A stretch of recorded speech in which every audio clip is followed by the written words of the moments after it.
So this is a rather interesting horror movie when it comes to the topic of devils in possession and all that stuff. Because usually what happens is it starts off somebody, encounters an evil spirit and then they gradually turn evil and then the priest saves them at the end. And that's where the movie usually stops. Now, this movie was interesting because it actually begins with a failed exorcism.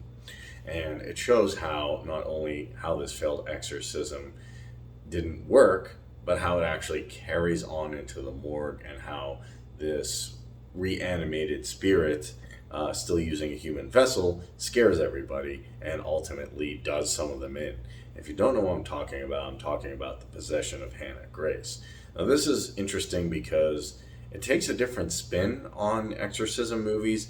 Usually it's a priest fighting, which does happen in the beginning, but then it takes a rather different turn throughout the movie, kind of has an action, suspense, thriller feel as well.